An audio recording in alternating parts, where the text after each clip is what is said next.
Hi friend, मैं आफ्ताब आलम और अभी आप देख रहे हैं ईआर कॉन्सेप्ट लर्निंग। और आज की इस वीडियो में हम डिस्कस करने जा रहे हैं BEd first year pedagogy of physical science का जो क्वेश्चन आंसर है उसके बारे में हम डिस्कस करेंगे। तो आप हमारी इस वीडियो के साथ बने रहे। आज का सेशन बहुत ही लंबा होने वाला है और आज के जो इस सेशन का नोट्स तैयार किया है वेदमती कॉलेज ऑफ एजुकेशन के फर्स्ट ईयर के स्टूडेंट्स ने, सेशन जिनका 2020-22 है। तो आइए शुरू करते हैं। Describe about the origin of science teaching in India, यानी भारत में विज्ञान शिक्षण की उत्पत्ति के बारे में वर्णन करें।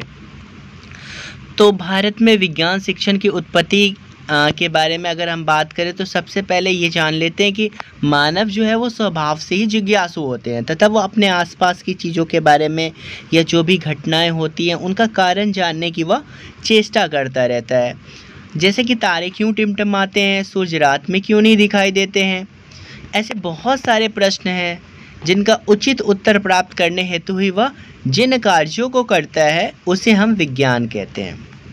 अर्थात जब हम प्रकृति में उपस्थित विभिन्न वस्तुओं की प्रकृति और उनके व्यवहार जैसे गुण आदि का अध्ययन क्रमबद्ध तरीके से करते हैं तो उसे ही हम विज्ञान कहते हैं। यानी systematic and specific knowledge of anything is called science. इस प्रकार विज्ञान हमें स्वयं को और अपने परिवेश को समझने में सहायता करता है, परंतु यह कार्य जितना सरल नहीं है जितना सुनने या पढ़ने में प्रतीत होता है। इस बात को ध्यान में रखते हुए विज्ञान को विषय के रूप में विद्यालयों, महाविद्यालयों आदि में पढ़ाया जाता है। अब हम विज्ञान शिक्षण की उत्पत्ति के तथा पाठ्यक्रम में इसके स्थान के बारे में जानेंगे। विज्ञान शिक्षण की उत्पत्ति के अगर इतिहास की बात करें तो भारतवर्ष में प्राचीन समय से ही विज्ञान शिक्षण की व्यवस्था मिलती है। नागार्जुन, आर्यभट्ट, सुश्रुत, धन्वंतरी तथा वराहमिहिर, इन लोगों ने रसायन विज्ञान, क्रमशः खगोल विज्ञान, आयुर्वेद, चिकित्सा विज्ञान तथा ज्योतिष विज्ञान के क्षेत्र में अत्यंत प्रसिद्ध जो है ये लोग वैज्ञानिक रहे हैं। नालंदा विश्वविद्यालय में आयुर्वेद का अध्ययन प्रत्येक छात्र के लिए अनिवार्य रखा गया था। आधुनिक समय में भी जगदीश चंद्र बसु वनस्पति के क्षेत्र में, डॉक्टर सीवी रमन भौतिक विज्ञान के क्षेत्र में, रामानुज गणित के क्षेत्र में तथा डॉक्टर अरविंद खुराना जेनेटिक्स के क्षेत्र में अग्रणीय वैज्ञानिक हैं। स्वतंत्रता के पूर्व से ही विज्ञान के महत्व को समझते हुए 1944 के एजुकेशन एक्ट के अनुसार विज्ञान संबंधी पाठ्य विषय को महत्व दिया गया। स्वतंत्रता प्राप्ति के उपरांत देश की उन्नति हेतु विज्ञान शिक्षण पर बल दिया गया। सन 1951 से 53 में जो मुदालियर कमीशन आया था उन्होंने सुझाव दिया कि सामान्य विज्ञान को हाई स्कूल में एक अनिवार्य विषय के रूप में पढ़ाया जाए।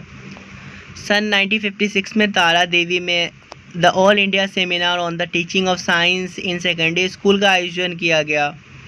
इसमें प्राइमरी तथा सेकेंडरी स्तर पर विज्ञान शिक्षण के उद्देश्यों, पाठ्यक्रम, वैज्ञानिक उपकरण, परीक्षा पद्धति तथा विज्ञान शिक्षण प्रशिक्षण आदि समस्याओं पर विचार विमर्श करके अनेक सुझाव प्रस्तुत किए गए। इस सेमिनार के रिकमेंडेशन के आधार पर अखिल भारतीय विज्ञान शिक्षण संघ की स्थापना की गई। प्रयोगशाला हेतु विद्यालयों को अनुदान दिया गया। विज्ञान क्लब की स्थापना की गई। कई राज्यों में विज्ञान मंदिरों का भी निर्माण किया गया। सन 1964 में वैज्ञानिक प्रतिभा की खोज कार्यक्रम का प्रारंभ एनसीईआरटी के द्वारा किया गया। सन 1966 में जो है कोठारी कमीशन ने विज्ञान शिक्षण के क्षेत्र में नया दृष्टिकोण प्रस्तुत किया। इनके अनुसार विज्ञान एवं गणित को विद्यालय के प्रथम 10 वर्षों में सामान्य शिक्षा के एक अंश के रूप में सभी छात्रों को अनिवार्य पढ़ाया जाए, यानी कंपलसरी कर दिया जाए 1 to 10 तक विज्ञान और साइंस को। इसके अतिरिक्त उन्होंने भी और भी बहुत सारे सुझाव दिए हैं। तो जो सुझाव ये हैं कि प्रारंभिक कक्षाओं में विज्ञान की शिक्षा बाहरी वातावरण से विद्यार्थियों को जोड़कर दी जानी चाहिए। प्रारंभिक कक्षाओं के लिए विज्ञान कक्ष और विज्ञान प्रयोगशाला की सुविधा दी जानी चाहिए। विज्ञान शिक्षण जो है नवीनतम विधियों से दिया जाए और विद्यार्थियों में अन्वेषण प्रवृत्ति का विकास किया जाए। जो रूरल एरियाज़ हैं उसमें विज्ञान को जो है एग्रीकल्चर से, और जो अर्बन एरियाज़ है उसमें विज्ञान को जो है इंडस्ट्री से जोड़ के पढ़ाया जाए। विज्ञान शिक्षण के साथ साथ सांस्कृतिक, आध्यात्मिक और नैतिक परंपराओं को भी उचित महत्व दिया जाए। विश्वविद्यालय स्तर पर अन्वेषण है तो विशेष सुविधाएं दी जाएं, यानी रिसर्च के लिए जो है विशेष सुविधा दी जानी चाहिए। राष्ट्रीय शिक्षा नीति के अनुसार विज्ञान शिक्षण, राष्ट्रीय शिक्षा नीति जो है 1986 में संसद में मान्यकृत हुई थी, जिसे 1992 में सुधार किया गया था। इसमें विश्वविद्यालय स्तर पर विज्ञान को आवश्यक विषय घोषित किया गया था। इस नीति के अनुसार विज्ञान शिक्षण के महत्व, विज्ञान शिक्षा को सुदृढ़ किया जाएगा ताकि बच्चों में जिज्ञासा की भावना, सृजनात्मकता, तर्क करने की प्रवृत्ति जैसी योग्यताएं विकसित होंगी। विज्ञान शिक्षा के अत्यधिक प्रसार हेतु वे सारे प्रयास किए जाएं जो अब तक और औपचारिक शिक्षा के दायरे से बाहर रहे हैं। राष्ट्रीय शिक्षा नीति की सिफारिशों के दृष्टिकोण से भारत सरकार द्वारा उठाए गए महत्वपूर्ण कदम यहाँ पे दिए गए हैं। यशपाल के अंतर्गत एक कमेटी का गठन किया गया था उसका रिव्यू करने के लिए। उसके बाद 90,000 प्राइमरी स्कूलों को साइंस किट दिया गया था। तो ये बहुत सारी चीज़ें जो हैं आप यहाँ से नोट कर सकते हैं, क्योंकि काफ़ी लंबा आज का सेशन होने वाला है, तो इतना टाइम है नहीं कि हम सारे चीज़ों को एक्सप्लेन करें।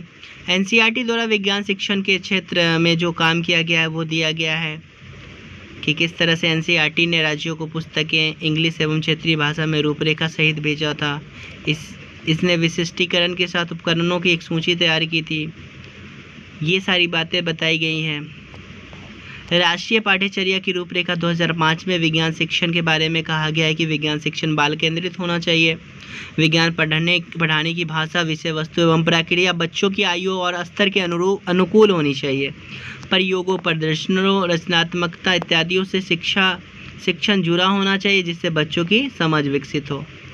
नई शिक्षा नीति 2020 में कहा गया है कि विज्ञान के छात्रों को रुचि के अनुसार कला या संगीत विषय के चयन की वैधता दी गई है।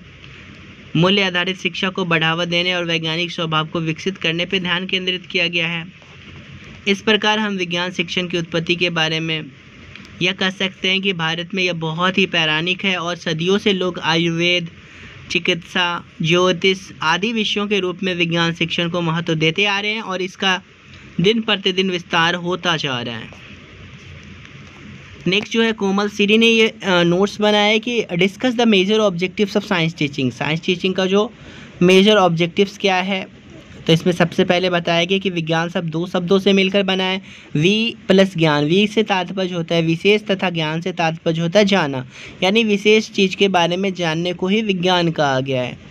तीन इसकी जो है ब्रांचेज है, भौतिक विज्ञान, रसायन विज्ञान और जीव विज्ञान। शिक्षण में उद्देश्यों की आवश्यकता, यानी कि ऑब्जेक्टिव्स की क्या ज़रूरत होती है टीचिंग में, तो जिस प्रकार से जो है उद्देश्य के बिना क्या होते हैं कि शिक्षक एक उस नाविक के समान है जिसे अपने लक्ष्य का ज्ञान नहीं है, और उनके शिक्षार्थी उस पतवारहीन नौका के समान है जो समुद्र की लहरों में ठोकरें खाकर मतलब तट की ओर नहीं पहुंच पाती है। तो यानी आजकल की शिक्षा का प्रमुख दोष उद्देश्यहीन होना है। अध्यापकों को यह ज्ञात नहीं होता कि शिक्षा किस उद्देश्य से दे रहे हैं, तो ये उद्देश्य का जो है बहुत ही इम्पोर्टेंट प्लेस होता है शिक्षण में। विज्ञान शिक्षण का उद्देश्य क्या है, तो ये बताया गया है। उद्देश्यों के निर्धारण में हमें किन बातों का ध्यान रखना चाहिए, तो बच्चों की रुचियों का ध्यान रखना चाहिए, आवश्यकताओं का ध्यान रखना चाहिए, व्यवहार में परिवर्तन हो रहा है कि नहीं हो रहा है, मूल्यांकन करने में सहायता है कि नहीं, बच्चों के लक्ष्य की प्राप्ति हो पा रही कि नहीं हो पा रही, इसका ध्यान रखना है। सहायक सामग्री को किस तरह से छांटा जाए, उसका संगठन किया जाए, उसमें सहायता मिल रही कि नहीं मिल रही है, इन सब का ध्यान रखना चाहिए उद्देश्य के निर्धारण में। उद्देश्य निर्धारण करने के लिए कुछ मापदंड यहाँ पे दिया गया है, तो आप ये भी देख सकते हैं, वीडियो को पॉज करके आप लिख सकते हैं। प्राथमिक स्तर पे विज्ञान शिक्षण के उद्देश्य, प्राथमिक स्तर पे जो है ख़ास तौर से स्वास्थ्य की आदतों का निर्माण जो है बच्चों के अंदर करना चाहिए, उस पर विशेष बल दिया जाना चाहिए। बाकी भी चीज़ें दी गई हैं, आप नोट कर सकते हैं। माध्यमिक स्तर पे जो है उद्देश्य जो है 3 उद्देश्य बताया गया है, व्यवहारिक उद्देश्य, सांस्कृतिक उद्देश्य और अनुशासनात्मक उद्देश्य, यानी डिसिप्लिनरी ऑब्जेक्टिव्स। तो यहाँ पे व्यवहारिक उद्देश्य यानी कि प्रैक्टिकल ऑब्जेक्टिव्स क्या है वो दिया गया है। यहाँ पे सांस्कृतिक उद्देश्य यानी कल्चरल ऑब्जेक्टिव्स वो बताया गया है कि किस तरह से जो है स्नेह तथा हर्ष, त्याग, उत्साहपूर्ण घटनाएं, इन सब चीज़ों के बारे में जो है जानना चाहिए। अनुशासनात्मक उद्देश्य क्या है वो बताया गया है, तो आप यहाँ से नोट कर सकते हैं। विज्ञान शिक्षण की रुचि उद्देश्य यानी interest objective of science teaching, तो ये बात बताई गई कि छात्र वैज्ञानिक वार्तालाप में भाग ले सकता है, वैज्ञानिकों की जीवनी के अध्ययन में रुचि लेगा, वैज्ञानिक संबंधित कार्यों को करेगा, वैज्ञानिक प्रतियोगिताओं में भाग लेगा, विज्ञान संबंधित लेख लिखने में वह रुचि लेता है। विज्ञान शिक्षण का कौशल उद्देश्य यानी कि skill objectives of science teaching, तो आप इसको यहाँ से नोट कर सकते हैं। नेक्स्ट अलका कुमारी ने बनाया है write about meaning importance aim and objective of teaching physical science, तो यहाँ पे meaning importance aim and objective, तो सबसे पहले भौतिक विज्ञान की क्या मीनिंग है वो बताई गई है, मीनिंग ऑफ फिजिकल साइंस, तो यहाँ पे वी तथा ज्ञान विज्ञान का मतलब पहले समझाया गया है।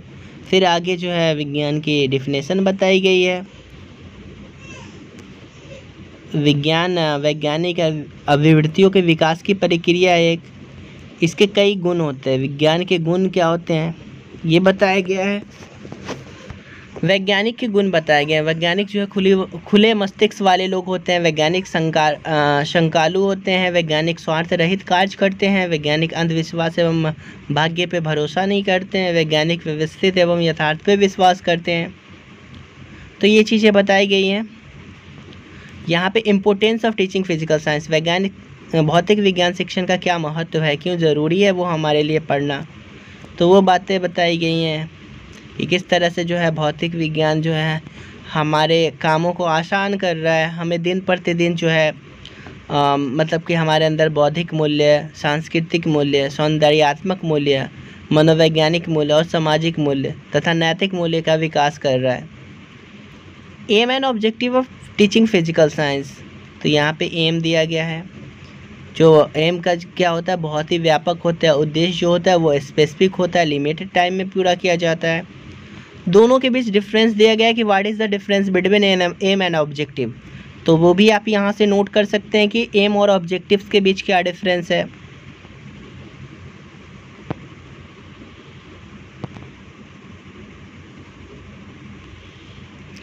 तो ये यहाँ से आप नोट कर सकते हैं कि एम एंड ऑब्जेक्टिव्स के बीच क्या है। उद्देश्यों के प्रकार, टाइप्स ऑफ ऑब्जेक्टिव्स, तो दो तरह के हैं, एक एजुकेशनल ऑब्जेक्टिव है, दूसरा इंस्ट्रक्शनल ऑब्जेक्टिव है, दोनों में क्या डिफरेंस है वो बताया गया है। तो आप वीडियो को रोक करके पॉज करके आप यहाँ से नोट कर सकते हैं। Aim of teaching physical science, भौतिक विज्ञान शिक्षण के लक्ष्य, विषय का व्यवहारिक ज्ञान प्रदान करना, छात्रों को आधुनिक जीवन के लिए भौतिक विज्ञान के बारे में व्यापक सराहना करना, रोजाना की समस्याओं को हल करने की क्षमता विकसित करना, वैज्ञानिक दृष्टिकोण को विकसित करना। अदर एम में आ जाएगा सामाजिक उद्देश्य, सांस्कृतिक उद्देश्य, चरित्र निर्माण का उद्देश्य, व्यावसायिक उद्देश्य। भौतिक विज्ञान शिक्षण के उद्देश्य जो है ये यहाँ पे दिए गए हैं। प्राइमरी लेवल पे क्या है, एट प्राइमरी लेवल, फिर जो है मिडिल स्कूल लेवल पे क्या है उद्देश्य ये दिया गया है। हायर स्कूल लेवल पे जो है क्या उद्देश्य होना चाहिए वो बताया गया है। Recommendation of NCERT for objectives of teaching physical science, तो एनसीईआरटी ने जो है भौतिक विज्ञान शिक्षण के उद्देश्य के लिए क्या सिफारिशें की हैं वो बताया गया। तत्काल परिवेश का पता लगाने के लिए, कोई भी चीज़ के बारे में या हमारे आसपास होने वाली घटनाओं के बारे में सवाल करने के लिए, विश्लेषण और निष्कर्ष निकालने के लिए, तो ये बातें कही गई है।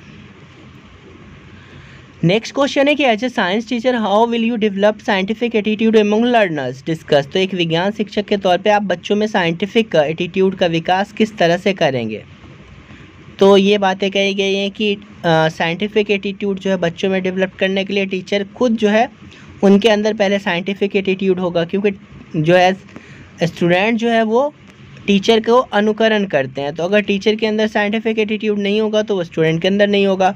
साइंटिफिक एटीट्यूड की इम्पोर्टेंट बात यह है कि जो भी जिनके भी अंदर साइंटिफिक एटीट्यूड होगा वो ओपन माइंडेड होगा, ऑब्जेक्टिविटी पे जोर देगा, freedom from belief in superstition यानी अंधविश्वासों से वो मुक्त रहेगा, belief in cause effect relationship कारण प्रभाव संबंधों में उनका विश्वास होगा, accuracy and truthfulness in the reporting observations यानी टिप्पणियों की सटीकता एवं सच्चाई का पता करेगा, अब कैसे डेवलप करेंगे साइंटिफिक एटीट्यूड? तो ये है कि हमारे वातावरण में पर्याप्त मात्रा में उपलब्ध होती है। हमें स्टूडेंट को अपॉर्चुनिटी देनी चाहिए कि वह खुद से करे और देखे और खुद से डाटा को संग्रह करे, साइंटिफिक मेथड से चीज़ों को एनालिसिस करे, मॉडिफाई करे और अपनी सोच को भी मॉडिफाई करे। अगर हम विज्ञान शिक्षक के रूप में अपने को अच्छे से वहाँ पे जो है प्लान करके चलेंगे तो बच्चों के अंदर भी साइंटिफिक टेक्निक डेवलप्ड होगी। छात्र और शिक्षक दोनों को अध्ययन करनी चाहिए, रेफरेंस बुक भी पढ़नी चाहिए, लाइब्रेरी भी जाने के लिए इनकरेज करना चाहिए छात्रों को। एज ए साइंस टीचर जब भी हमें लैब पीरियड मिले तो हमें क्लासरूम टीचिंग में कंटेंट कन्वर्ट नहीं करना चाहिए। हमें बच्चों को लैब ले जाकर सिलेबस से रिलेटेड या एक्स्ट्रा एक्टिविटी करवानी चाहिए। अंधविश्वासों के पीछे के कारणों को समझाना चाहिए बच्चों को, जैसे रातों में पीपल के पास क्यों नहीं सोना चाहिए। क्लासरूम एटमॉस्फेयर को बनाए रखना चाहिए। पोस्टर चार्ट के द्वारा सजाना चाहिए जिससे कि बच्चों में जागरूकता पैदा हो। बच्चों को बार बार मोटिवेट करना चाहिए। नेक्स्ट क्वेश्चन है कि how can cooperative collaborative learning be useful in physical science teaching. तो इसका नोट्स जो है सोनाली ने तैयार किया है। तो हम सभी जानते हैं कि भारत विभिन्नता का देश है। यहाँ पे जो है डिफरेंट जाति धर्म संप्रदाय के लोग रहते हैं, लेकिन इसके बावजूद भी एकता और अखंडता के लिए भारत विश्व विख्यात है। यहाँ पारस्परिक सहयोग की भावना का भी भ्रमण देखने को मिलता है। वर्तमान समय में हम सभी स्वतंत्र भारत में शांतिपूर्ण ढंग से अपने जीवन का निर्वहन कर रहे हैं, जो हमारे पूर्वजों के सहकारी और सहयोगात्मक भावना का ही परिणाम है। तो उसी तरह से जो है साइंस में भी अगर हम सहयोगात्मक या सहकारी भावना का निर्माण करें बच्चों के अंदर, बच्चे अगर कोऑपरेटिव बने, एक दूसरे की मदद करें, तो उससे क्या होगा कि बच्चे आसानी से जो है कॉन्सेप्ट को समझ पाएंगे, टीचिंग लर्निंग प्रोसेस को जो है वो एक्टिव तौर पे समझ पाएंगे और बच्चों का जो है इकोनॉमिकल जो खर्च है वो भी कम हो जाएगा। तो ये सारी बातें यहाँ पे बताई गई है कि कोलैबोरेटिव और कोऑपरेटिव लर्निंग की क्या इम्पोर्टेंस है। तो आप यहाँ से इस वीडियो को पॉज करके वो सारी बातों को पढ़ सकते हैं।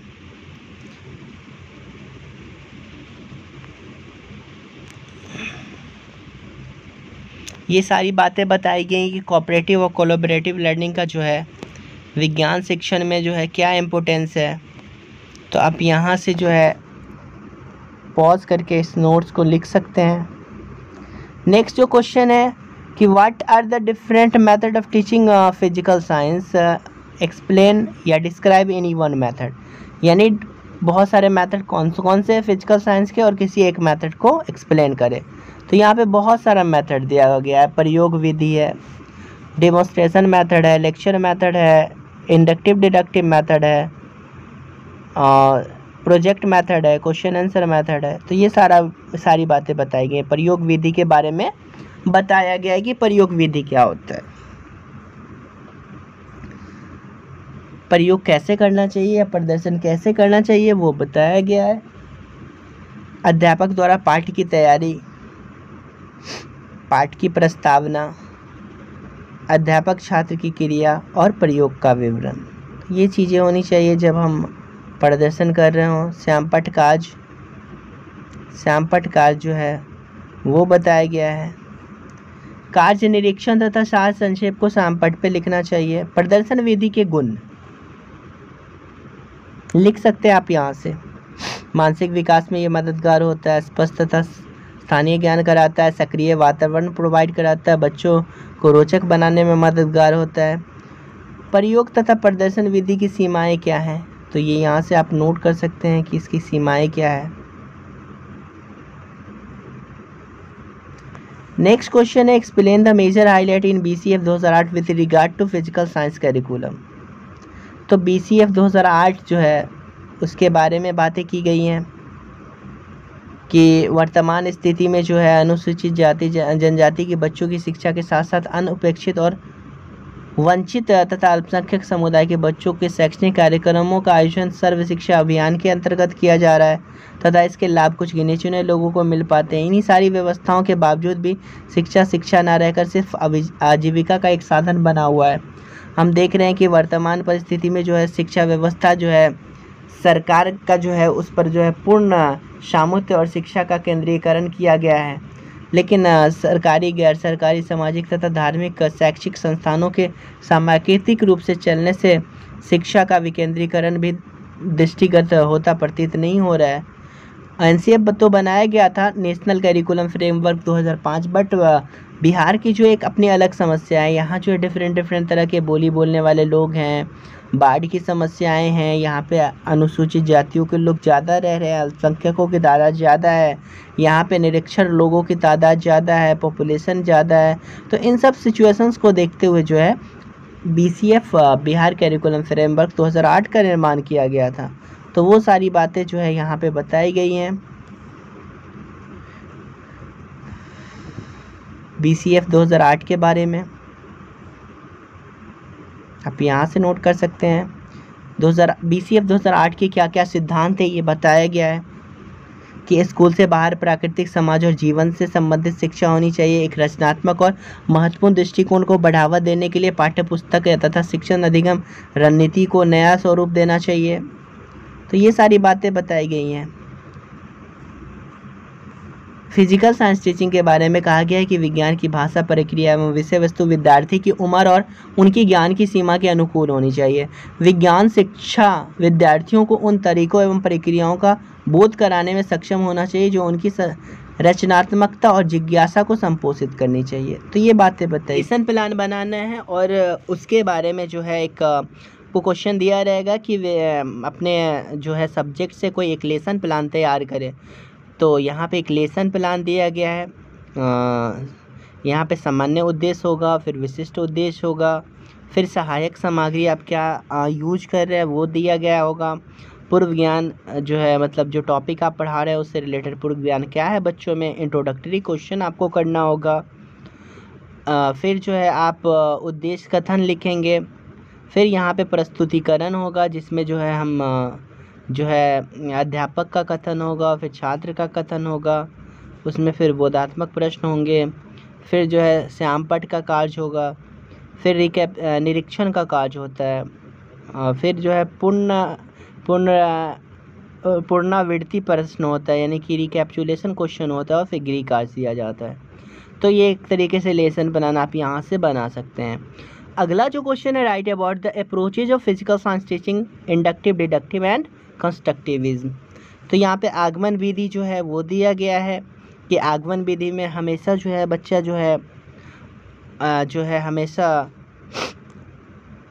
स्पेसिफिक टू जेंडर की तरफ जाता है इंडक्टिव मेथड में। तो ये चीज़ें दी गई हैं, ठीक है। आगमन विधि के पत्र उदाहरण है, फिर निरीक्षण है, फिर नियमीकरण है यानी नियम बनाया जाता है। आगमन विधि के गुण दिए गए हैं यहाँ पे, तो ये आप नोट से कर सकते हैं कि आगमन विधि का क्या क्या गुण है। वो बताया गया है कि यह विधि जो प्रत्यक्ष तथ्यों पर आधारित होने से पूर्णतः वैज्ञानिक है। यह विधि से छात्र में आत्मनिर्भरता तथा आत्मविश्वास की भावना का विकास होता है। तो ये चीज़ें आप यहाँ से देख सकते हैं कि आगमन विधि के गुण क्या हैं और आगमन विधि के अब नेक्स्ट जो है दोष क्या हैं वो दिए गए हैं कि यह विधि जो है बहुत धीमी होती है, यह छात्रों को कभी कभी गलत निष्कर्ष पे पहुँचा देती है। अब निगमन विधि के बारे में बताया गया है कि निगमन विधि क्या होता है, यानी कि पहले जो है परिभाषा या नियम सिखाया जाता है, फिर उसके अर्थ की सावधानी से व्याख्या की जाती है तथा अंत में तथ्यों का प्रयोग करके उसे पूर्ण रूप से स्पष्ट किया जाता है। निगमन विधि के सिद्धांत जो है वो है सामान्य से विशिष्ट की ओर, स्थूल से सूक्ष्म की ओर। ये बातें नियम पहले बताया जाता है और फिर उसकी बेसिस पे काम किया जाता है। तो ये सारी चीज़ें दी गई हैं। निगमन विधि के गुण क्या हैं वो बताया गया है, तो आप यहाँ से गुण लिख सकते हैं उसके, आप यहाँ से नोट कर सकते हैं निगमन विधि के गुण। यहाँ पे निष्कर्ष दिया गया है गुण तथा दोष की बेसिस पे। विश्लेषण तथा संश्लेषण विधि क्या होती हैं वो बताया गया है। विश्लेषण विधि का क्या गुण है वो बताया गया है। तो वीडियो को पॉज करके आप यहाँ से विश्लेषण विधि के गुण को लिख सकते हैं। विश्लेषण विधि के दोष क्या है वो बताया गया है और फिर निष्कर्ष बताया गया है, तो आप इनको भी नोट कर सकते हैं यहाँ से। विश्लेषण विधि का यहाँ पे जो है उपयोग क्या है, वो सारी बातें बताई गई हैं, तो आप नोट कर सकते हैं यहाँ से भी। नेक्स्ट जो क्वेश्चन है वो है कि right about the recommendation is made by, what recommendation is made by Kothari commission and NPE 1986 for science teaching in India. तो कोठारी कमीशन और नेशनल पॉलिसी ऑन एजुकेशन 1986 में जो है क्या साइंस टीचिंग के बारे में रिकमेंडेशन दिया गया है, तो वो बातें यहाँ पे दी गई है। आप यहाँ से इसको नोट कर सकते हैं। कोठारी आयोग का मतलब कि टैगलाइन था, भारत का भविष्य कक्षाओं से आने वाला है। भारत का जो भविष्य है वो कक्षाओं पे निर्भर हो करता है। कोठारी आयोग में यहाँ पे कुल सदस्य जो है वो 17 थे, जिसमें 5 विदेशी थे। दौलत सिंह कोठारी उसके अध्यक्ष थे, JP नायक सचिव थे। वो सारी बातें बताई गई हैं।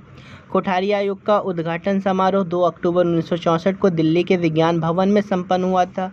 तो कोठारी आयोग के बारे में पहले जो है उसका इंट्रोडक्शन दिया गया है। तत्कालीन राष्ट्रपति डॉक्टर राधाकृष्णन ने अपने संदेश में कहा था कि मेरी यह हार्दिक इच्छा है कि कोठारी आयोग शिक्षा के समस्त पहलुओं जैसे प्राथमिक, माध्यमिक, विश्वविद्यालय की जांच करे और ऐसे सुझाव दे जिससे हमारी शिक्षा व्यवस्था को समस्त स्तरों पर उन्नति करने में सहायता मिले। तो यानी कि तीनों लेवल पे मतलब प्राइमरी, सेकेंडरी और हायर लेवल पे बात की गई थी। कोठारी आयोग में क्या बातें कही गई थी, कितने टास्क फोर्स बने थे, 12 कार्यदल बने थे, 4 कार्य समितियाँ बनी थी। तो ये कोठारी कमीशन के बारे में इसमें डिटेल से दिया गया है। ठीक है, तो आप यहाँ से नोट कर सकते हैं कोठारी कमीशन के बारे में। अब कोठारी आयोग की नियुक्ति के क्या कारण थे, तो ये बताया गया है। कोठारी आयोग ने क्या क्या सुझाव दिया है वो यहाँ पे दिया गया है कि क्या क्या सुझाव है। शिक्षा के द्वारा राष्ट्रीय लक्ष्य एवं पंचमुखी कार्यक्रम, ये बातें हैं। शिक्षा को उत्पादन के साथ साथ सहसंबंध करना, तो ये बातें बताई गई है, आप यहाँ से नोट कर सकते हैं। 10+2+3 का जो कॉन्सेप्ट है वो भी दिया था इन्होंने ही, तो ये बातें बताई गई हैं। शैक्षिक अवसरों की समानता की बात इन्होंने की थी।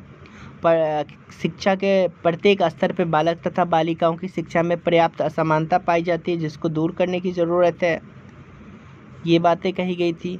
विज्ञान शिक्षण में कोठारी आयोग की सिफारिशें, विज्ञान शिक्षण के बारे में जो है कोठारी आयोग ने क्या क्या सिफारिशें की हैं वो दिया गया है यहाँ पे, तो आप नोट कर सकते हैं इसको।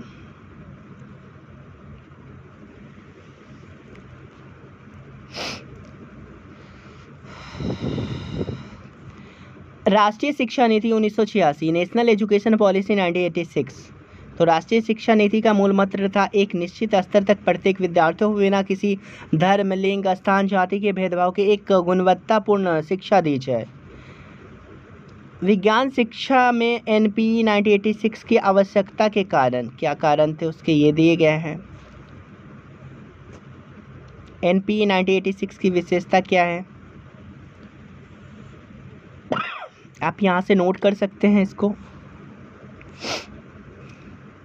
विज्ञान शिक्षण में राष्ट्रीय शिक्षा नीति 1986 का सुझाव, कंप्यूटर शिक्षा की व्यवस्था, ऑपरेशन ब्लैक बोर्ड कार्यक्रम, तकनीकी एवं व्यवसायिक शिक्षा को महत्व, शिक्षकों के स्तर और शिक्षक प्रशिक्षण में सुधार किया जाए, परीक्षा प्रणाली और मूल्यांकन प्रक्रिया में सुधार किया जाए, तो ये बातें कही गई थी। इसका जो है कंक्लूजन यहाँ पे दिया गया है।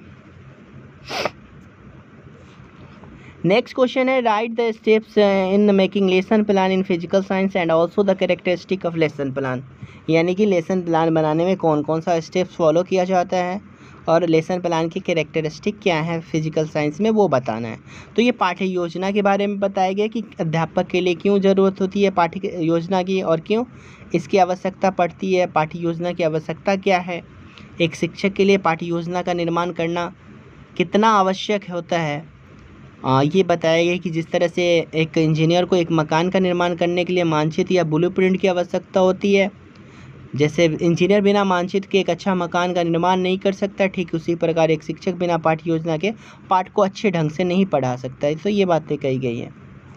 तो यहाँ से आप देख सकते हैं शिक्षक पाठ्य योजना में शिक्षण को एक दिशा प्रदान करता है। पाठ्य योजना कक्षा नियंत्रण में सहायता प्रदान करती है। ये पाठ्य योजना के बारे में बताया गया है, आप यहाँ से नोट कर सकते हैं इसको। ये सारी चीज़ें दी गई हैं, आप यहाँ से इसको नोट कर सकते हैं। पाठ्य योजना के क्या उद्देश्य हैं, objectives of lesson plan, useful steps of making lesson plan, lesson plan का स्टेप क्या है, सामान्य सूचना पहले होगा, फिर सामान्य उद्देश्य होगा, फिर विशिष्ट उद्देश्य होगा, फिर शिक्षण सहायक सामग्री होगी, फिर पूर्व ज्ञान होगा, फिर इंट्रोडक्शन यानी प्रस्तावना का सवाल होगा, फिर उद्देश्य का कथन होगा, फिर जो है प्रस्तुतिकरण होगा, फिर मूल्यांकन का प्रश्न होगा, फिर जाकर के जो है गृह कार्य होगा। पाठ्य योजना की विशेषता क्या है, कैरेक्टरिस्टिक ऑफ लेसन प्लान। तो ये सारी विशेषता दी गई है कि पाठ्य योजना एक कक्षा में प्रयोग में आने वाली क्रिया की प्रस्तावित रूपरेखा है। कक्षा में पाठ्य योजना विविध लिखित रूप से होनी चाहिए। पाठ्य योजना किसी न किसी उद्देश्य पर आधारित होनी चाहिए। तो पाठ्य योजना का क्या उद्देश्य है वो बताया गया है। आप इसको यहाँ पे वीडियो को रोक करके पॉज करके लिख सकते हैं सारी चीज़ों को। काफ़ी लंबा वीडियो होने वाला है, इसलिए जो है सब क्वेश्चन को हम एक्सप्लेन नहीं कर पाएंगे, तो इसलिए हम कुछ कुछ पॉइंट्स बता रहे हैं। नेक्स्ट है right the difference between syllabus and curriculum and also define problem solving skill in science, यानी पाठ्यक्रम और पाठ्यचर्या के बीच अंतर को लिखें और विज्ञान में समस्या समाधान कौशल को लिखें। तो यहाँ पे सिलेबस का मतलब कि पाठ्यक्रम का क्या अर्थ है ये बताया गया है। पाठ्यक्रम का अर्थ ये चीज़ें बताई गई हैं पाठ्यक्रम के बारे में। पाठ्यक्रम के मापदंड क्या है, क्राइटेरिया ऑफ सिलेबस, जिसमें सब्जेक्ट है, एक्सपीरियंस अनुभव है और एटीट्यूड है। तो ये चीज़ें हैं और स्किल है, कौशल है। पाठ्यक्रम निर्माण की सिद्धांत बताया गया है। पाठ्यक्रम में उन्हीं विषयों, क्रियाओं और विषय वस्तु को सम्मिलित किया जाए जिनका किसी न किसी रूप में बच्चों के वर्तमान जीवन से संबंध हो। लचीलेपन का सिद्धांत, यानी लचीला होना चाहिए पाठ्यक्रम। क्रिया केंद्रित होना चाहिए, यानी कि एक्टिविटी सेंटर्ड होना चाहिए। सामाजिक एवं सांस्कृतिक मूल्यों का विकास का सिद्धांत, यानी कि सामाजिक और सांस्कृतिक मूल्यों का विकास करने वाला होना चाहिए। मनोवैज्ञानिक सिद्धांत, यानी कि साइकोलॉजिकल जो है डेवलपमेंट करने वाला होना चाहिए। सृजनात्मकता एवं रचनात्मकता को बढ़ावा देने वाला होना चाहिए। अब यहाँ पे कैरिकुलम यानी पाठ्यचर्या के बारे में बात की गई है। कुर्रेरे या रेस कोर्स जिसको कहा जाता है, दौड़ का मैदान। कनिंघम ने कहा था कि पाठ्यक्रम कलाकार यानी शिक्षक के हाथ में एक यंत्र है, यानी साधन है, जिससे वह अपनी सामग्री यानी शिक्षार्थी को अपने आदर्श के अनुसार अपने विद्यालय में एक निश्चित नियम के अनुसार वो ढाल सकते हैं। पाठ्यक्रम की आवश्यकता एवं महत्व, क्या आवश्यकता है उसका, importance and need of curriculum, तो वो बताया गया है। तो ये यहाँ से आप नोट कर सकते हैं। पाठ्यक्रम और पाठ्यचर्या के बीच क्या अंतर है, यानी सिलेबस और कैरिकुलम में क्या फ़र्क है वो बताया गया है। कि सिलेबस जो होता है वो पाठ्यक्रम इसका कैरिकुलम का एक पार्ट होता है, ठीक है। सिलेबस छोटा होता है और कैरिकुलम जो है वो बहुत बड़ा होता है। पाठ्यक्रम का निर्माण जो अध्यापक द्वारा अपनी आवश्यकता के अनुसार किया जाता है, जबकि पाठ्यचर्या का निर्माण शिक्षा के क्षेत्र में संबंधित शिक्षाविद व्यक्तियों द्वारा किया जाता है। तो ये डिफरेंस दिया गया है दोनों के बीच, यहाँ से नोट कर सकते हैं पाठ्यचर्या और पाठ्यक्रम में क्या डिफरेंस है। यानी कि आपको फिजिकल साइंस का लगभग हर पॉइंट्स यहाँ पे क्लियर हो जाएगा। आप अगर हमारे साथ बने रहे, इस वीडियो के साथ बने रहे, तो आपका लगभग सारा टॉपिक जो है वो क्लियर हो जाएगा। अगर आपको कोई पॉइंट लिखना हो तो वीडियो को पॉज करके लिखिए। अगर आपको इसकी PDF चाहिए तो हमें हमारे नंबर पे कांटेक्ट करें। अब नेक्स्ट क्वेश्चन है write about meaning, importance, aim and objective of teaching physical science. तो ये तो हम पढ़ चुके हैं ऑलरेडी एक बार, तो इसके बारे में उतनी बढ़िया तरीके से पढ़ने की ज़रूरत नहीं है। एम एंड ऑब्जेक्टिव में डिफरेंस दिया गया है, थोड़ा थोड़ा आप इसको समझ ले, बाकी हम आगे बढ़ रहे हैं।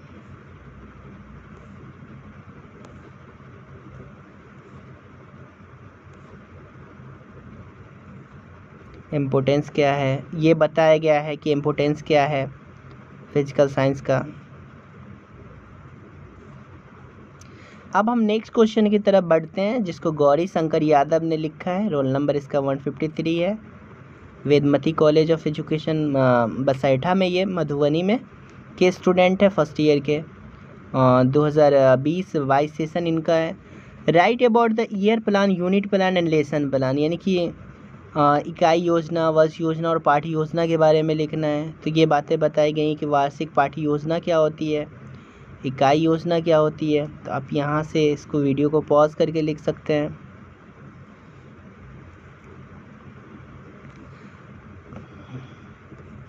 इकाई योजना क्या है वो बताया गया है। इकाई योजना जो है कई सारी जो है पाठ्य योजना को मिलाकर के इकाई योजना बनाई जाती है। अच्छी इकाई योजना की क्या विशेषता है ये बताया गया है। इकाई योजना के चरण, स्टेप्स ऑफ यूनिट प्लान, तो ये बताया गया है, स्टेप्स बताए गए हैं। इकाई योजना बनाना, कैसे बनाएंगे वो बताया गया है।